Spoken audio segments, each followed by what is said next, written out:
you guys know, the first genome sequence took around 13 years, or I think 15 years, and it costed $3 billion. Right, so that was around early 1980s to late sort of 1990s. And since then, thankfully, the cost of computing has been plummeting. The cost of storage has been plummeting as well.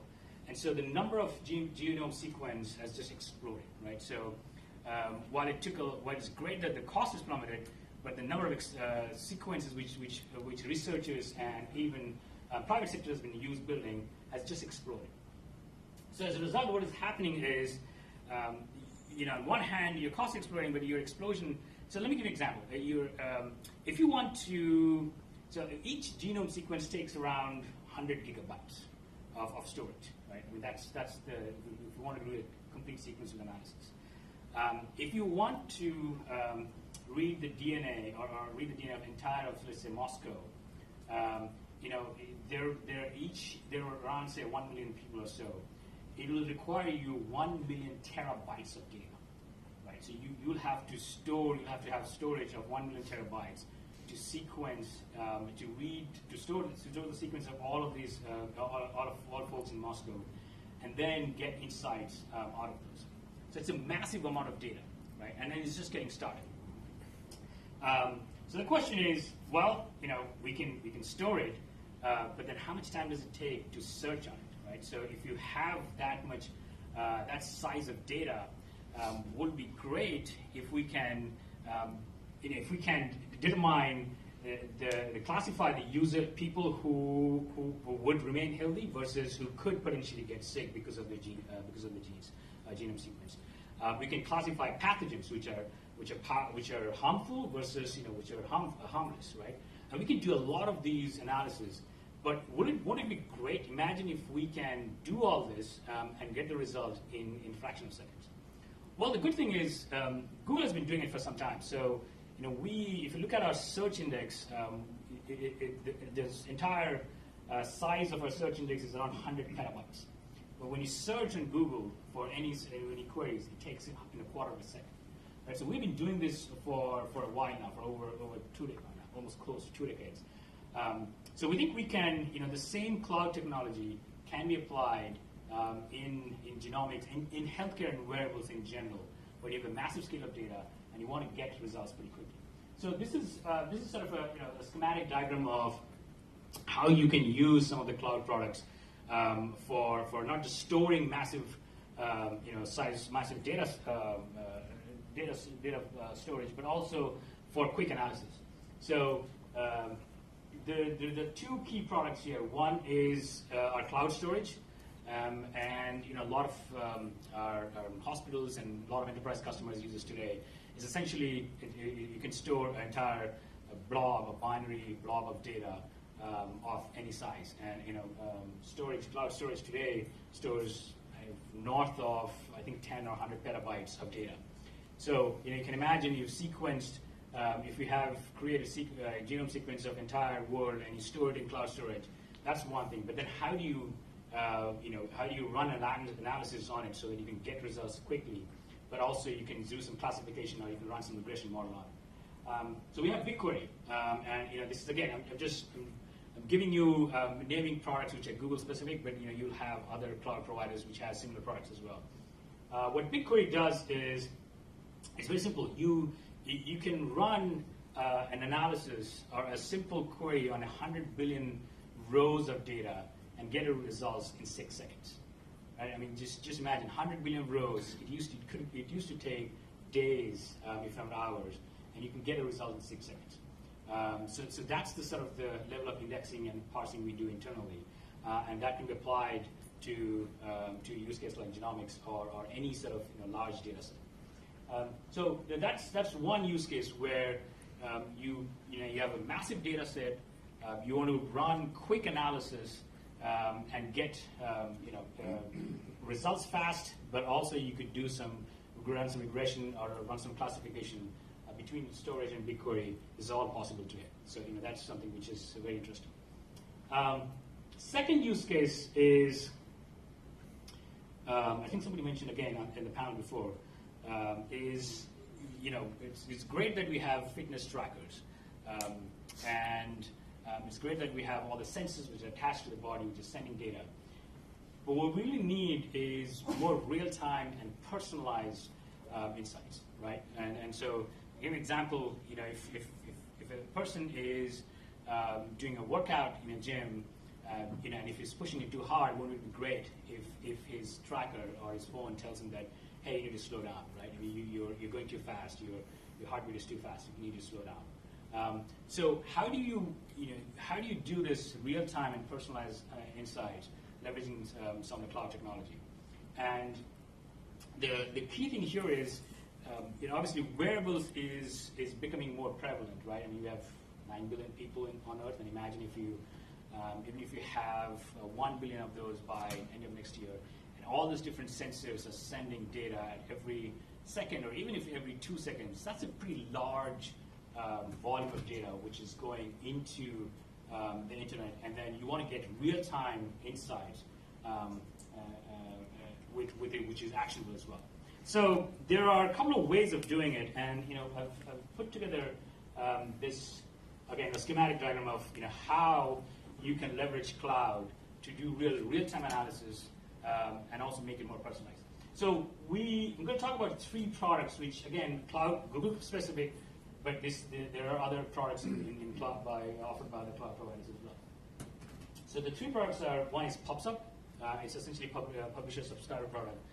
The key benefit of PubSub is, that's number 3 over there. The key benefit of PubSub is it can take millions of messages per second, queries per second, and then route it to the proper service, to other services.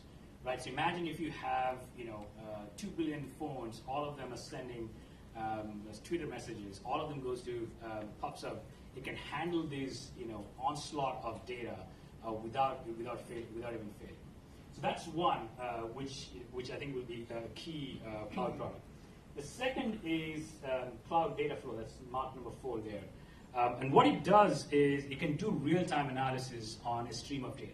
Right? So as you're getting, for example, your heart rate or your glucose level from the insulin sensor, as you're getting all this data, you could do real-time analysis continuously across all these different users which you're connecting to, and figure out if there is any anomaly in the heart rate, or if there's an anomaly in the glucose level, or sort of the average as well. So that's a key product which we've found a lot of our customers and users using it.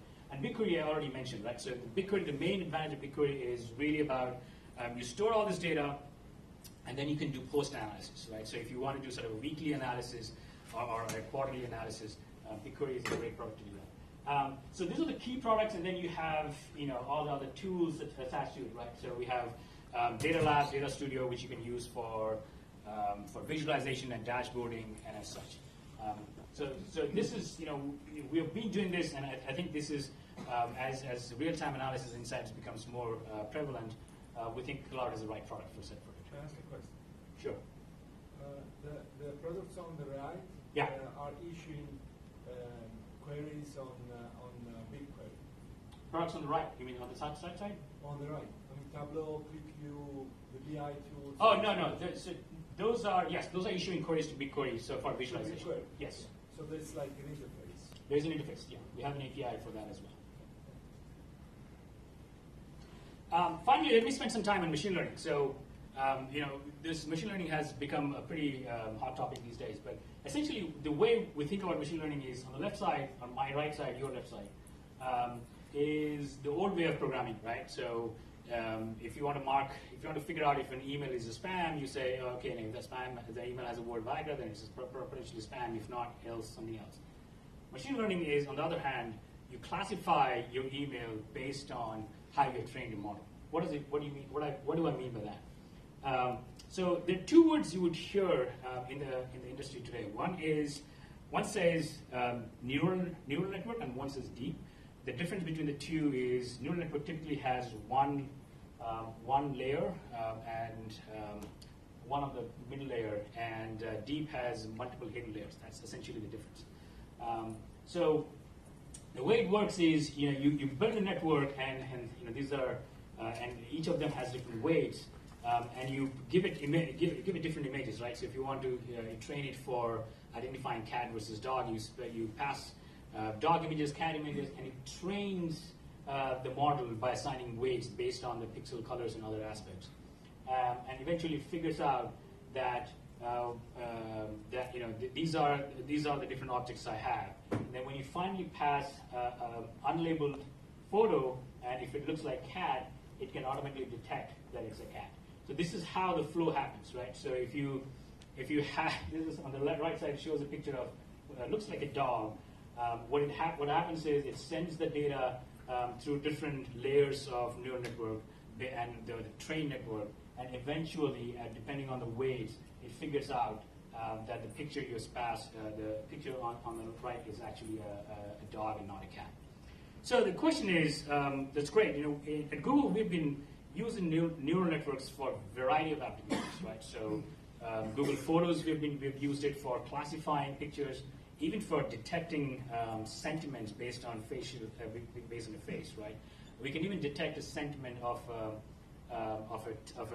paragraph in a text, whether it is positive, negative, whether it was whether it was sort of there was an anger in the text or whatnot. So if we can use neural network to identify a cat, that's a pretty simple example. But to identify sentiment in a text, to identify face, to identify a voice, and do speech to text, and variety of things. Why can't we use it for in a healthcare segment as well?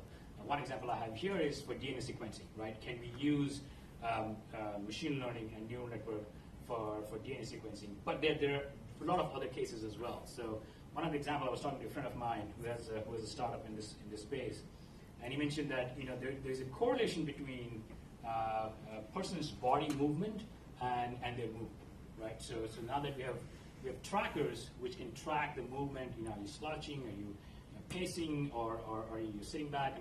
And so we can have a model which is trained for mood based on body movement, and you can sort of make recommendations using machine learning as well.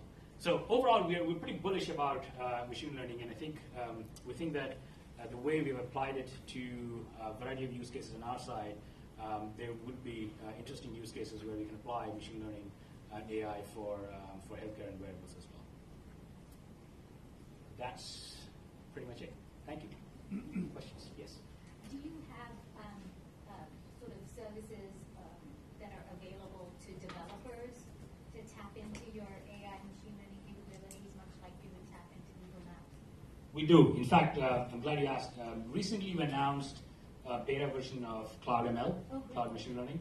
Yeah. And that what it does is it's a cloud API, which you can use to build your own TensorFlow model and train it and run it as well. So yeah, absolutely, you should definitely try it out. Fantastic. It should be on cloud.google.com/ML. Okay. Got it.